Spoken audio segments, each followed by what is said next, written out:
Mateus 7:11. Ora, se vós que sois maus, sabeis dar bons presentes aos vossos filhos, quanto mais vosso Pai, que está nos céus, dará boas coisas aos que lhe pedirem. Feche seus olhos, vamos orar mais uma vez. Deus eterno e Pai amado, mais uma vez nessa manhã aqui nós queremos nos apresentar diante de Ti, Pai. Deus, esse é o momento da Tua palavra, esse é o momento o qual nós pedimos para que o Senhor cale a nossa alma, que nós possamos estar receptivos, Pai, e abertos para ouvir tudo aquilo que o Senhor reservou para essa manhã, Pai. Assim como o povo no deserto recebia o maná pela manhã, Pai, ó Deus, que nós possamos estar, Pai, ansiosos por aquilo que o Senhor escolheu para essa manhã, para nos entregar, Pai. Ó Deus, desde já, eu oro em nome de Jesus, para que seja neutralizado tudo aquilo que seja contra a manifestação da Tua glória, Pai. Ó Deus, desde já nós Te pedimos e oramos, Pai, pelo resultado dessa palavra, Pai, que realmente ela cumpra o Teu propósito, Pai, que é nos transformar, que é nos libertar, que é nos curar, que é nos tornar mais parecidos com Cristo, Pai. Ó Deus, que nessa manhã, Pai, o Senhor possa nos surpreender. Então toma o controle dessa reunião, todos os preparativos que nós poderíamos ter feitos, eles já estão prontos. É nesse momento em que nós Te pedimos, Pai, toma o controle de tudo aquilo que vai acontecer aqui, e que seja para a honra e glória do Teu nome. É assim que nós oramos, no nome santo de Jesus, amém e amém. Aplauda o Senhor.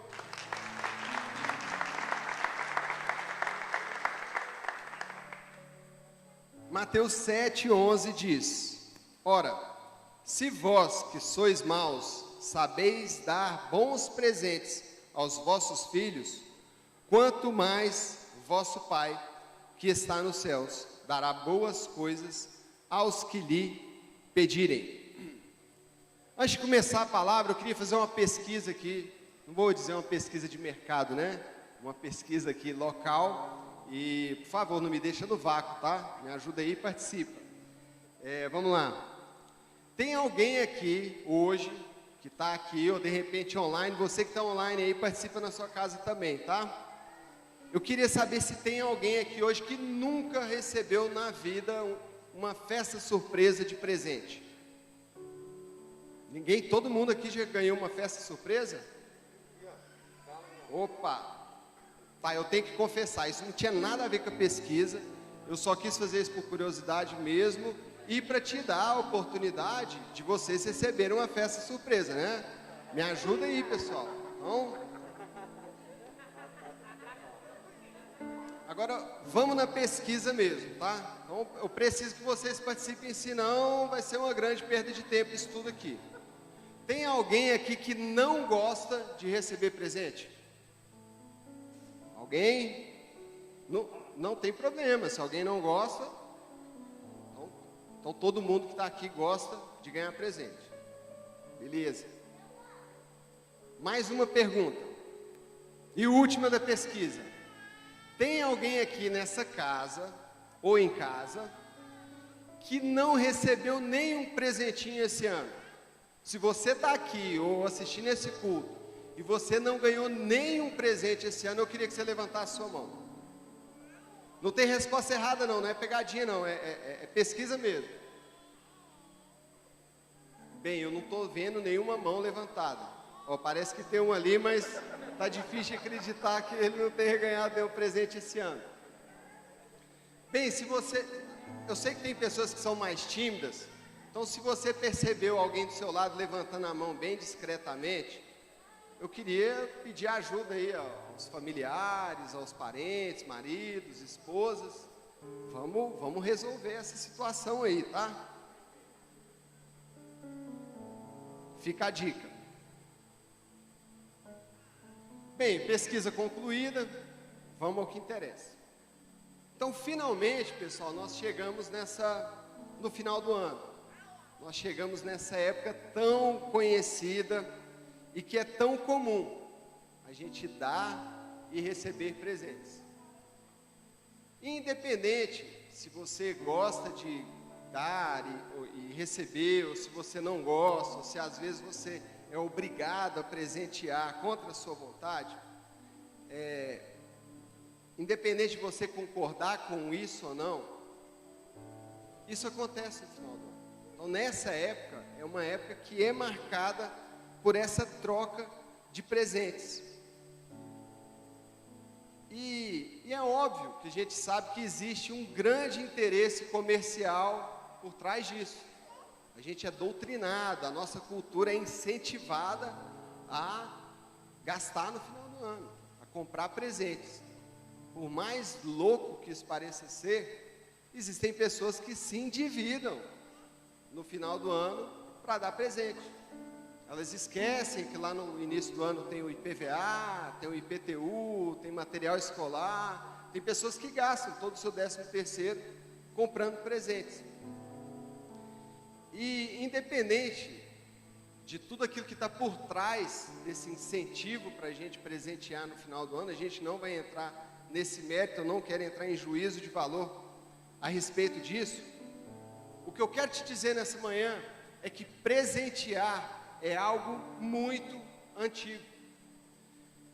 A própria Bíblia, ela cita inúmeros trechos em situações diferentes em que pessoas presentearam outras, em que pessoas receberam presentes.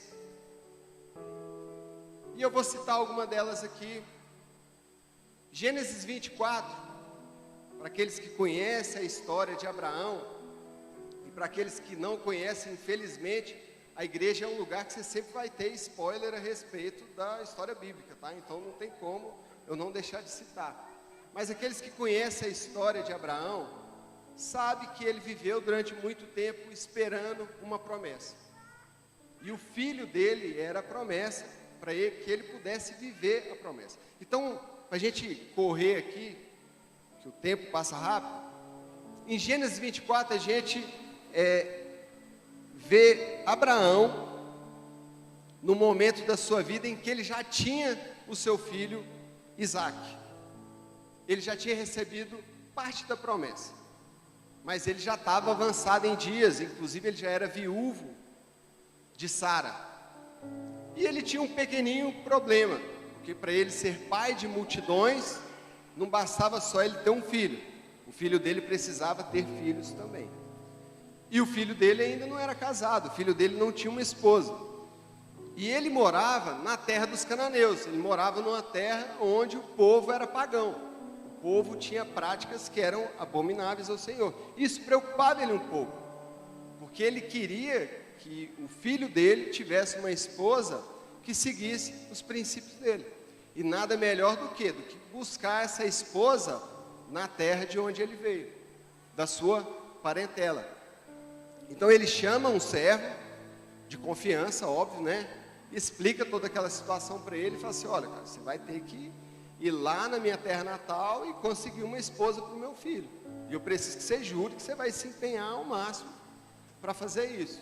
O servo jurou, colocou a mão na coxa, cumpriu todo aquele protocolo daquela época e foi atrás de uma esposa para Isaque. E o que a gente percebe é que esse servo, obviamente era um servo de alta confiança de Abraão, a gente percebe esse servo pedindo ajuda a Deus para conseguir essa missão, que não deveria ser uma missão fácil. Ele pede ajuda ao Senhor e ele pede inclusive que Deus desse confirmação para ele, para que ele realmente levasse a esposa certa. Então isso a gente já percebe a grande influência que o nosso convívio exerce nas pessoas. Então esse servo, ele muito provavelmente se tornou uma pessoa temente a Deus, de tanto conviver com Abraão, que nitidamente era alguém muito temente a Deus. Então a gente tem essa responsabilidade. Mas voltando para a história aqui, beleza, o servo vai lá, visita, Deus ajuda ele encontra a família, ele conta toda aquela história e consegue o consentimento da família. E aí nesse momento que ele consegue o consentimento da família, ele fica tão feliz que ele dá alguns presentes. Gênesis 24:53 diz: e tirou joias de ouro e de prata, e vestidos, e os deu a Rebeca. Deu também ricos presentes a seu irmão e sua mãe. O irmão era Labão, tá? Depois a gente volta, guarda esse nome aí. Então o servo de Abraão deu alguns presentes de gratidão. Se você quiser dar alguns presentes de gratidão, mais ou menos nesse nível aqui, de joias de ouro e prata, e não souber o lugar, me procure ou nos procure, tá? Então vamos prosseguir aqui com mais nessa história. Então se a gente avança lá para Gênesis 32, Jacó, que era filho de Isaac, então deu certo a questão lá do servo e tal, já estamos aqui em Jacó. Em Gênesis 32, Jacó estava voltando de uma dura caminhada, de um duro aprendizado com Deus na casa de Labão. Então, quem conhece a história, eu imagino que a maioria que conhece, ele passou algumas provações ali, e Deus meio que conseguiu formar um homem de Deus. Então Jacó está voltando para a sua terra diferente da forma como ele foi. E ele está com toda a sua família, tá? Muitos filhos, e ele está voltando para a sua terra natal. Só que Jacó tinha um probleminha. Ele saiu da sua casa com uma situação mal resolvida com seu irmão. Então a gente não vai entrar em mérito de valor de quem está certo ou quem está errado, mas o que a gente sabe é que Jacó comprou o direito de primogenitura de Esaú, e ele usou de forma de métodos não muito aceitáveis para conseguir a bênção do pai. Então, na verdade, ele saiu da casa dele meio que jurado de morte pelo seu irmão. E na verdade, Jacó estava voltando, isso era certo, ele ia voltar. Ele ia ter que encontrar com o irmão dele. E uma dúvida pairava sobre a mente de Jacó: como é que o meu irmão vai me receber? Será que ele vai me receber com um beijo e com um abraço? Ou ele vai me receber com uma rasteira e uma facada? Ele não sabia. Então o que ele decide fazer? Antes dele encontrar o seu irmão, ele prepara um humilde presentinho, um singelo presentinho, para tentar dar uma amenizada naquele encontro que ele ia ter com seu irmão. Gênesis 32, de 13 a 15 diz: e tendo passado ali aquela noite, separou do que tinha um presente para o seu irmão Esaú. Olha o presentinho: 200 cabras e 20 bodes, 200 ovelhas e 20 carneiros, 30 camelas de leite e com suas crias, 40 vacas e 10 touros, 20 jumentas e 10 jumentinhos. Eu fico pensando que ainda bem que ele não precisou de embrulhar esse presente, porque olha o presentinho, ele queria causar uma boa impressão com o irmão dele. Mas prosseguindo, se esses presentes que Jacó, que agora já não era mais Jacó, era Israel, preparou para o irmão dele, se esses presentes fizeram alguma diferença nessa reconciliação, a gente não sabe. O que a gente sabe é que deu tudo certo, que Jacó não recebeu uma rasteira e uma facada. Ele recebeu um abraço e um beijo do seu irmão. E o que é no mínimo interessante é porque, novamente, muitos anos depois, na vida de Jacó, ou melhor, Israel, ele se acha numa situação de hostilidade novamente. E o que a gente percebe é ele fazendo o mesmo uso dessa técnica de presentear para tentar obter o favor. Então nós estamos avançando em Gênesis aqui. Se você nunca leu Gênesis, leia o livro de Gênesis, que é muito interessante, é um livro rápido, histórico. A hora que você termina Gênesis, você já sabe grande parte da história que nos interessa. Mas lá em Gênesis 43, Israel, o antigo Jacó, ainda era vivo, já estava no final da vida. Nessa época ele achava que ele tinha perdido o seu filho José, que o filho de Raquel havia sido morto, então ele já contava com isso. Ele nem considerava que o governador do Egito era o seu filho José. O Egito na época era a nação mais poderosa. E naquela época, conforme o versículo 43:1 de Gênesis diz, a fome persistia gravíssima na terra. Resumindo, o único lugar que possuía cereal à venda era no Egito. O motivo disso nós sabemos, nós não vamos entrar nessa história, tá? Então José foi um instrumento de Deus para que aquela fome não assolasse toda a terra. O Egito foi beneficiado por isso e José era o governador do Egito. Mas vamos seguir. Os filhos de Israel, eles já tinham comprado uma vez cereal lá no Egito na mão do José, sem saber que ele era o irmão, e José tinha deixado bem claro, vocês só voltam aqui se vocês trouxerem o irmão mais novo para comprovar que vocês estão falando a verdade. Obviamente José queria ver o irmão dele, porque o irmão a quem ele referia era o Benjamim, o irmão dele da mesma mãe. Então ele queria ver o filho dele. Talvez ele tinha dúvida se os irmãos dele haviam feito com o irmão dele a mesma coisa que fez com ele. Então ele tinha esse desejo no coração. E o pai, que já tinha perdido o filho querido que era José, o Benjamim era o queridinho do papai, então ele não saía dali e tal, e o pai não liberava. Mas vamos prosseguir aqui para a gente cumprir aqui o nosso propósito. Então, resumindo, depois deles discutirem muito, você, olha, se já que vai morrer de fome, e se a gente voltar lá, esse pessoal, esse governador vai nos matar, vamos lá, vamos tentar de novo. Vamos levar o Benjamim, vamos tentar lá, morrer de fome não rola, né? E era uma situação bem hostil. E mais uma vez Israel, o antigo Jacó, usa esse mesmo recurso de presentear para obter favor. Então Gênesis 43:11 diz, respondeu-lhes Israel seu pai, se é tal, fazei pois isto, tomai do mais precioso dessa terra, nos sacos para o mantimento, e levai de presente a esse homem um pouco de bálsamo, um pouco de mel, aromatas e mirra, nozes de pistácia e amêndoas.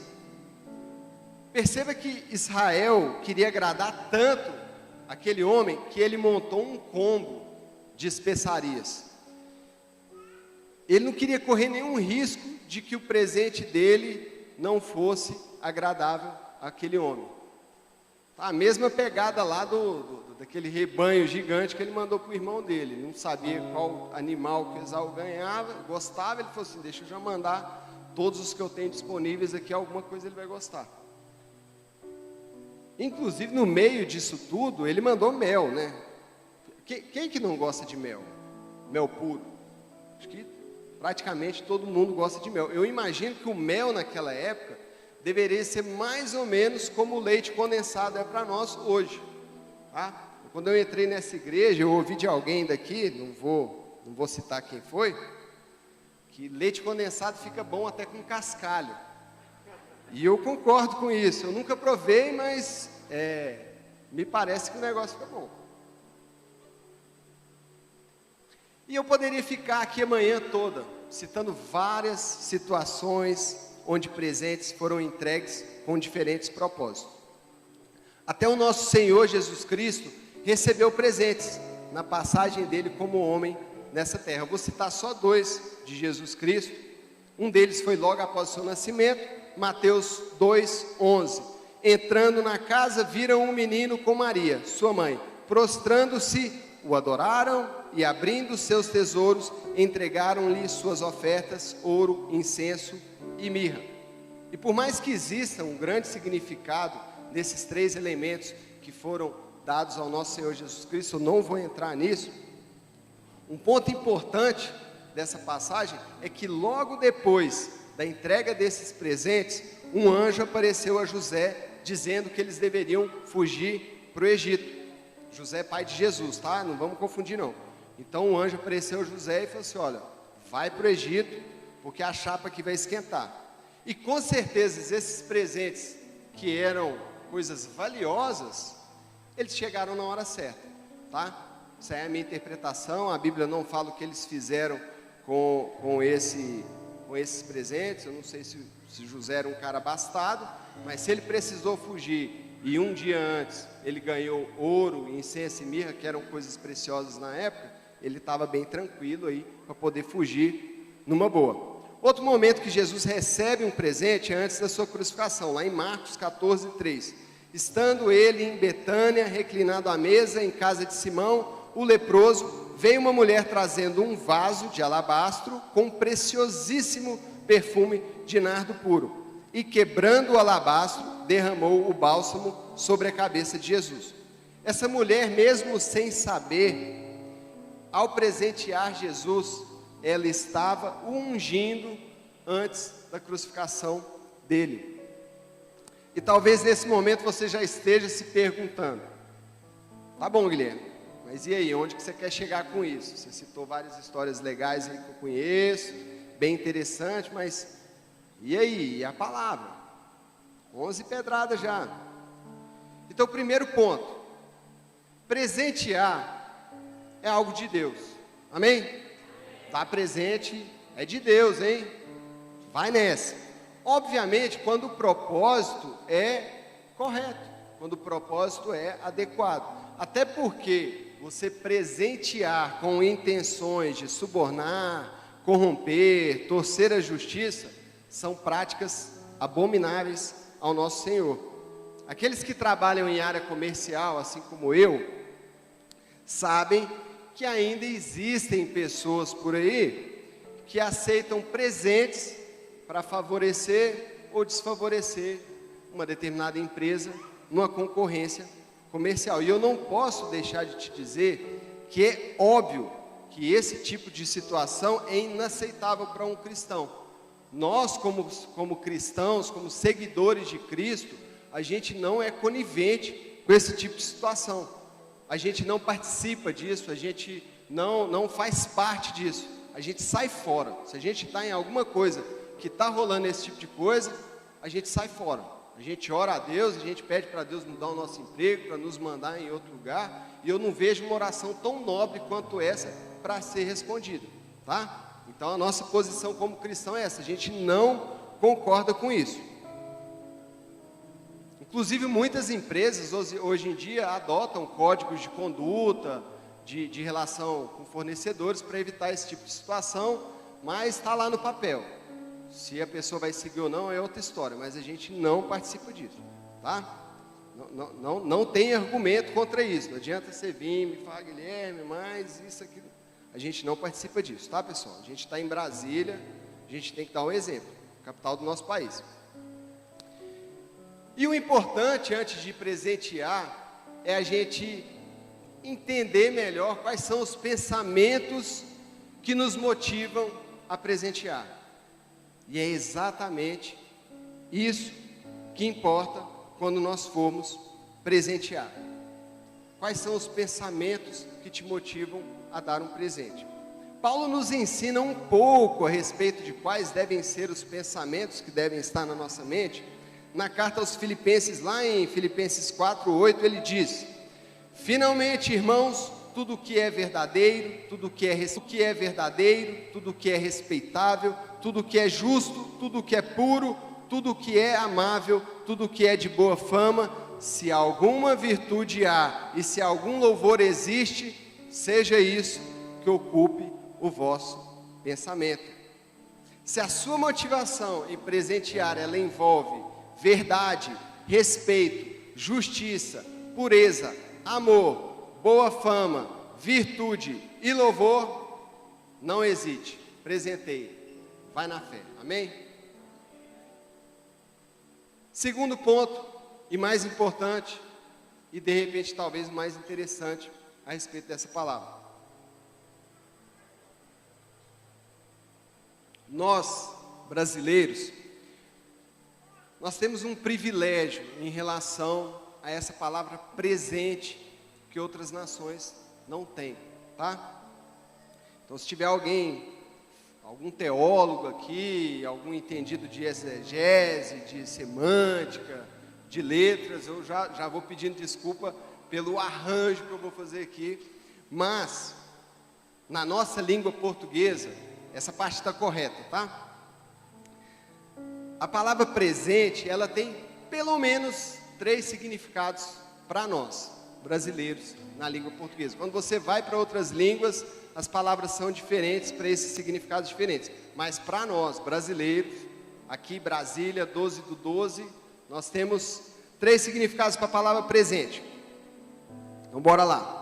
O presente, ele pode significar agora. Aquilo que está acontecendo nesse exato momento é o presente. O presente, ele também pode significar presença. Quando eu afirmo que o Espírito Santo está presente nessa igreja, e ele está, amém? Eu me refiro à presença dele nesse local. O Espírito Santo está presente. Presente, também, óbvio, pode significar literalmente um presente. Daqueles que você leva numa festinha, daqueles que você pode me entregar no final do culto, ou até mesmo uma bênção. E eu falo dessas bênçãos que o Senhor nos concede frequentemente. Uma vaga de estacionamento super VIP quando você está super atrasado, a chuva que para a hora que você para o carro. Deus nos concede essas bênçãos, esses presentes frequentemente. Basta você começar a prestar atenção. Às vezes você está tão focado ali na sua alma, nos seus sentimentos, que Deus está te presenteando a toda hora e você não enxerga. Então, considerando que todos aqui, todos nós entendemos que existem 3 significados para essa palavra presente, eu quero te dar um recado nessa manhã. Hoje, nessa presente data, se você está presente nesse culto, mesmo que online, se prepare para receber um presente da parte de Deus, amém? Amém? Aplauda o Senhor, você começou aí, não vamos deixar o nosso irmão ou irmã sozinha.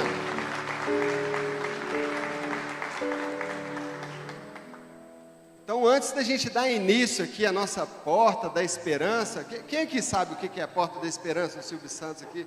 Poxa, tá pouco, eu tenho que arrumar outro exemplo aqui. Antes da gente chamar o homem do talão de cheque aqui, todo mundo que sabe o que é cheque, né? Então, antes da gente começar, antes de você receber qualquer presente essa manhã, eu preciso saber uma coisa. Qual é o presente que você quer? Qual é? Eu gostaria de reforçar nesse momento aqui, que para que essa palavra que está sendo liberada aqui, ela gere algum resultado, eu preciso que você seja totalmente sincero com você mesmo nesse momento. Então você precisa realmente participar desse momento para que você receba aquilo que você quer de presente. Então pense bem sobre isso. Eu estou falando, você pode escolher qualquer um dos 3, tá? E lembrando que no terceiro lá, que é todo tipo de presente, vale tudo. Então pense bem nesses 3 significados. Aquilo que eu vivo hoje, o presente, presença de alguém, de Deus, e literalmente um presente, uma bênção. Qual é o presente que você quer nessa manhã? Responda para você mesmo. Qual é o presente que você quer? Invista um tempinho pensando nisso e perceba que esse presente ele pode vir de muitas formas diferentes. Porque talvez o presente que você quer é algo diferente daquilo que você está vivendo agora. Nesse caso, você quer viver um presente diferente, uma realidade diferente daquilo que tem sido o seu hoje, o seu cotidiano. E nesse caso, você quer viver um presente diferente, uma realidade diferente. Muitas pessoas, eu digo muitas porque são muitas mesmo, elas desistem de viver o presente por acreditar que elas eram mais felizes no passado. Elas permitem que as vidas delas fiquem aprisionadas lá no passado. Ah, eu era feliz em 1989. Já outras pessoas, e são muitas também, tá? Vivem em função do futuro. Elas não estão aqui, elas não estão vivendo hoje. Elas apostam toda a sua vida em coisas que elas ainda não conquistaram. Como se elas só pudessem ser alegres, felizes e realizadas quando elas atingirem esse objetivo, ou esses objetivos. E isso é muito perigoso, porque quem já cometeu esse erro de ficar preso em algo do passado, ou viver em função de alguma coisa que vai acontecer, sabe que quando essa coisa acontece, a alegria não vem, a felicidade não vem, a realização não vem. E aí automaticamente o que você faz? Você já idealiza outra coisa. E aí você nunca vive o agora. E eu estou aqui nessa manhã para te afirmar que nós servimos a um Deus que é onisciente. Ele sabe exatamente o que você está vivendo agora. E Ele é o único capaz de mudar o seu presente agora, hoje mesmo. Talvez você esteja aqui essa noite e você tenha pensado, não, Guilherme, mas esse não é o meu caso. Talvez o presente que você quer hoje seja justamente que Deus esteja presente na sua vida, todos os dias.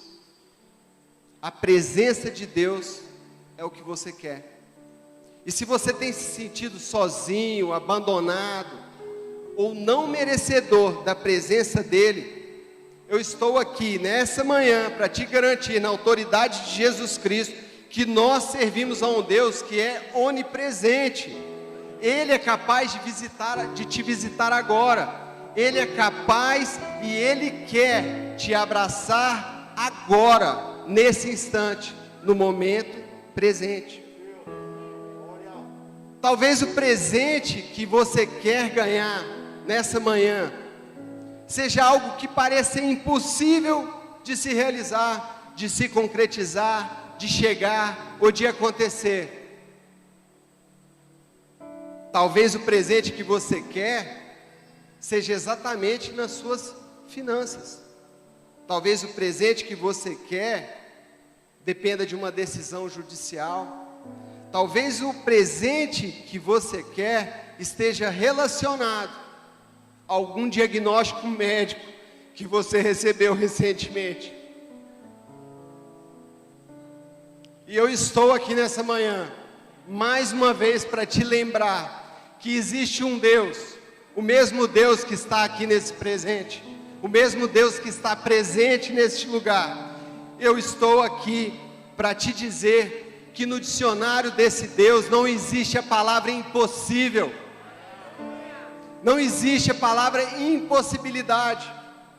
Eu quero te lembrar que o nosso Deus, Ele também é conhecido e chamado de El Shaddai, que significa Deus Todo-Poderoso.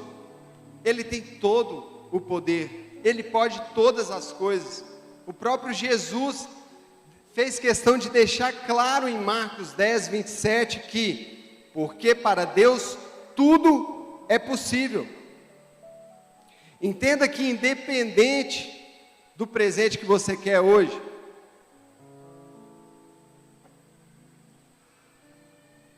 o único presente capaz de te transformar, de preencher e salvar a sua vida é Ele. Ele é o presente, quando Ele está presente, nesse presente. Amém? Romanos 11, 36 diz que por dele, por meio dele e para Ele são todas as coisas. A Ele, pois, a glória eternamente. Amém. Com certeza, você já deve ter ouvido que o nosso Deus é o único que é capaz de ser onisciente, onipresente e onipotente. Ele é o único que exatamente agora sabe de todas as coisas. Ele é o único que exatamente agora é capaz de estar em todos os lugares. Ele é o único que exatamente agora é capaz de fazer aquilo que para você pode parecer impossível. E eu não posso deixar de citar aqui nessa manhã o Salmo 139. porque esse salmo evidencia de uma forma muito clara a respeito desse tema. Vamos lá, vamos ler comigo aqui, Salmo 139. A gente vai ler ele em 3 blocos, porque cada bloco evidencia uma característica, uma dessas 3 características distintas do nosso Deus. Então, Salmos 39, do 1 a 6 diz, e fala bem a respeito da onisciência do nosso Deus. Fala a respeito de um Deus que tudo sabe. Senhor, Tu me sondas e me conheces, sabe quando me assento e quando me levanto. De longe penetras os meus pensamentos, esquadrinhas o meu andar e o meu deitar, e conheces todos os meus caminhos. A palavra me não chegou à língua, e Tu, Senhor, já a conheces toda. Tu me cercas por detrás e por diante, sobre mim pões a mão. Tal conhecimento é maravilhoso demais para mim, é sobremodo elevado, não o posso atingir. Salmo 139, de 7 a 12, fala mais a respeito desse Deus, da onipresença de Deus, desse Deus onipresente. Um Deus que está em todo lugar, que tem a capacidade de estar em todos os lugares ao mesmo tempo. Para onde me ausentarei do Teu Espírito? Para onde fugirei da Tua face? Se suba aos céus, lá estás. Se faço a minha cama no mais profundo abismo, lá estás também. Se tomo as asas da alvorada e me detenho nos confins dos mares, ainda lá me haverá de guiar a Tua mão e a Tua destra me susterá. Se eu digo as trevas, com efeito, me encobrirão, e a luz ao redor de mim se fará noite, até as próprias trevas não te serão escuras. As trevas e a luz são a mesma coisa. Salmo 139, 13 a 16, fala a respeito da onipotência do nosso Deus, fala a respeito de um Deus que tudo pode. Pois Tu formaste o meu interior, Tu me teceste no seio da minha mãe, graças Te dou, visto que por modo assombrosamente maravilhoso me formaste. As Tuas obras são admiráveis, e a minha alma o sabe muito bem. Os meus ossos não Te foram encobertos, quando no oculto fui formado, e entretecido como nas profundezas da terra. Os Teus olhos me viram a substância ainda informe, e no Teu livro foram escritos todos os meus dias, cada um deles escrito e determinado, quando nenhum deles havia ainda. Eu faço questão de te apresentar aqui essas 3 distintas características do nosso Deus, porque elas também podem servir como passos para recebermos o maior presente já disponibilizado para nós nesse mundo. Pensa num presente que não vai acabar nunca. Pensa num presente que tem uma bateria infinita. Uma vida que não tem fim. Uma vida eterna. E o mais louco disso tudo é que você ganha esse presente da vida eterna através de um outro presente que já lhe foi dado. E se você está aqui e você não sabe que presente é esse que nos dá a vida eterna, daqui a pouco você vai entender o que eu estou te dizendo. Mas se eu tivesse que resumir essa palavra, e eu já estou caminhando para o final aqui, pessoal. Se eu tivesse que resumir tudo o que eu estou dizendo hoje, eu diria: onisciência, onipresença e onipotência. Esses são os 3 atributos do nosso Deus que te ajudam a se relacionar com Ele. Quando você olha para a sua realidade, para o seu cotidiano, para os seus problemas, quando você olha para o seu presente e decide acreditar que existe um Deus que sabe de tudo aquilo que você faz, fala e pensa, você reconhece a onisciência dele.